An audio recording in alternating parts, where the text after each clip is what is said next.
And welcome to this, not only to our Facebook Live, this also will eventually become a podcast. You know, there's so many things going on in the world today, and it's so fast-paced, it's just hard to keep up with all the critical stories that people need to be aware of. We talk about the persecution of Christians in different areas around the world. And what we want to do is with philosopher and constitutional law expert Bruce Fein is bring into focus what is really going on in the country of Nigeria. What we're about to share with you that's going on in the country of Nigeria, where almost 50 million people could lose their lives, is just going to blow you away. And Nigeria, believe it or not, Nigeria has become the most dangerous place for Christians in the world. And you're asking, what did he just say? Yes. Nigeria has become the most dangerous place for Christians in the world. Bruce Fein, who was there recently, who spent time there, has come back with a startling report. This is his first interview, and we're breaking news here. Bruce, tell us what you saw and what is actually going on. Because when we think of Nigeria, we think of Boko Haram and the kidnapping of children, but it's much more deep and much more pervasive than what we know. And not only that, but just in terms of the numbers. For example, when I was there recently, even before my arrival, in the northern Nigerian states, and you've got to remember, 12 of those states have Sharia laws enshrined as their legal code. It's just not advisory. It is the legal code, you know, cut off hands and stoning women and that kind of thing. But in these 12 northern states, there was a youth group. It gave a quit order to 11 million Biafrans who reside and have businesses there, saying, if you don't leave your home and business by October 1, we will destroy you. And the government did nothing. These are Housi Fulani, radical Islamics, who made the threat. As we're sitting here today, that October 1st date hangs like a sword of Damocles over 11 million Christian Biafrans. That's twice who perished in the Holocaust. Moreover, in the southeast, where the Biafrans predominate numerically, the Housi Fulani are killing children in churches. Just in the last 48 hours, they've begun an assault. It's called Operation Python Dance, where the Housi Fulani soldiers are coming in. They're taking youths. I could put pictures if you had. They've sent to me. They've shot them. They're lying down dead in the water in industrial scale. And this is because the Housi Fulani, who are very, if you want to put an accurate term, almost backward economically. And the Biafrans are much more educated and skilled economically, so they prosper. And they reside in much of the oil area of Nigeria. And the Housi Fulani, who are radical Islamists, youths who have very little, you know, economically, they're preying on their Christian brethren. And the government is doing nothing. In fact, it's participating with the military. Are you telling me that the president of Nigeria has become a sympathizer to this, where you actually can go into religious gatherings, churches, and you can just kidnap and kill innocent people? With impunity. With impunity, and they say and do nothing? They do not. For example, I mean, I am a lawyer. I'm suing 16 members of the armed forces. We can't sue President Buhari because he's got immunity, because they have gone in and slaughtered and killed Christian Igbos. It's a pending lawsuit in the U.S. District Court in the District of Columbia, and there's no sanctions. There's no punishment for any of these members of the armed forces. Boko Haram is tiny compared. You're talking about hundreds. We're talking about millions here. Forget about the government. Why is there not an outcry from the people in the community? Why is there not an outcry from people who care, who know some of these children and these families? And why no outcry from the media? Why are we just hearing about this for the first time? Well, part of it, I think, Armstrong, is that lots of groups are not sophisticated with regard to the media. And, you know, the media responds to attention-getting efforts. And when you have basically a boycott, and you can guarantee if you're a reporter, you're not going into Enugu, that's the capital basically of Biafra, because it's difficult to get there, and so they don't cover it. And in part, too, I think President Buhari has done a good snow job. He came here about a year ago during the Obama administration. He spoke at the Peace Institute of all places while he's conducting war against his own people. And and you're right, the idea is, well, he's fighting Boko Haram, so we'll kind of squint at all the other things that he's doing. We sell him arms, and from time to time, Nigeria has oil. We have to keep them, like Saudi Arabia, in our good graces to get the oil flowing.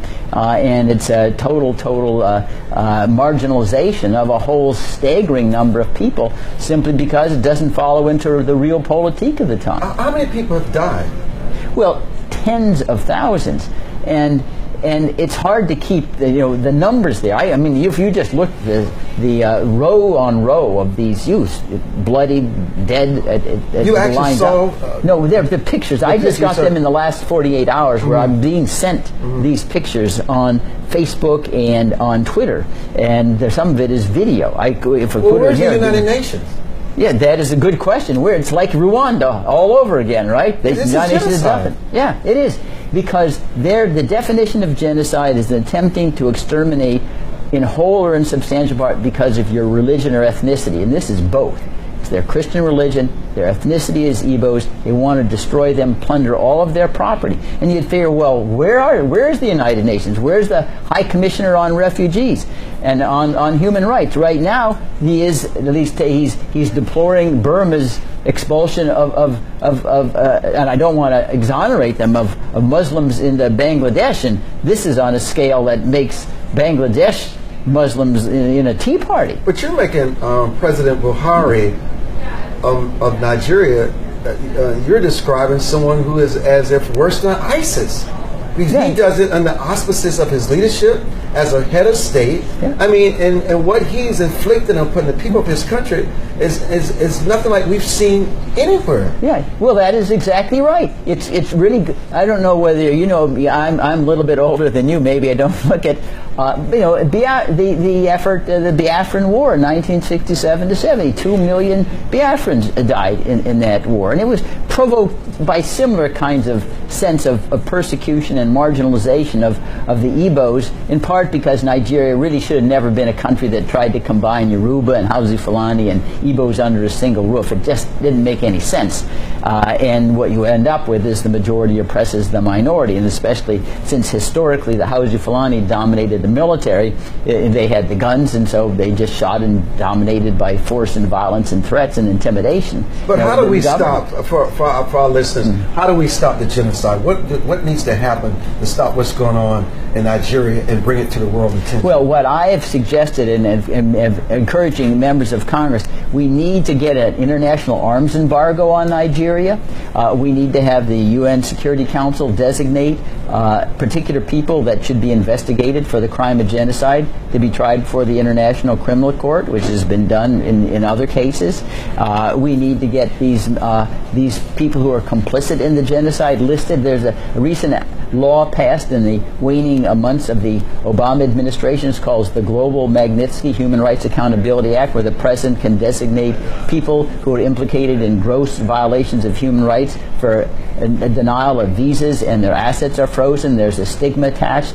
So those are the efforts that your constituents can recommend to their legislators in Congress and the United States Senate, and writing President Trump directly. Because remember, as President Trump, and especially Vice President Mike Pence, he attended a world summit on persecution of Christians globally in Mayflower Hotel here in Washington, D.C. in last May, and where he made all these statements that President Trump is going to stand up and against these radical Islamist terrorists who are slaughtering Christians. Well, here's a chance to do so on the strongest scale that's imaginable. And one thing that worries me, Armstrong, among others, aside from the sadness and the compassion you have for these families and people being killed and their lives being destroyed, is if Buhari can get away with this with impunity, what signals does that send to all these other Muslim-dominated radical countries in the Middle East?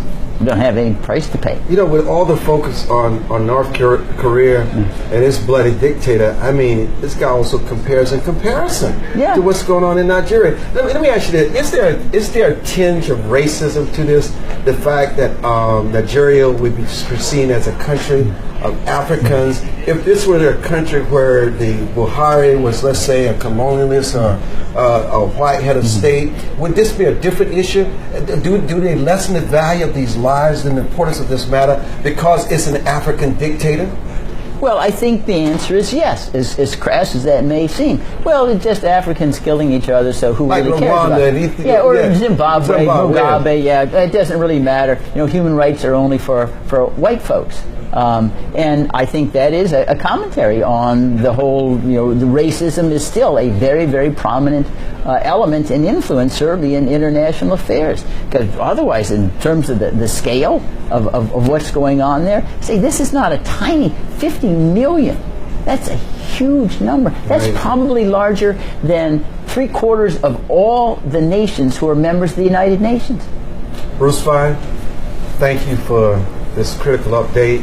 I'm Armstrong Williams, constitutional lawyer. Bruce Fein. We'll be hearing more about this as in the future, and I'm sure this has become your obsession. You want to make sure that the world knows about this before another child has Yeah, has it to gets die. on the agenda. Absolutely, Armstrong. It's critical. I'm Armstrong Williams. Thank you for joining us.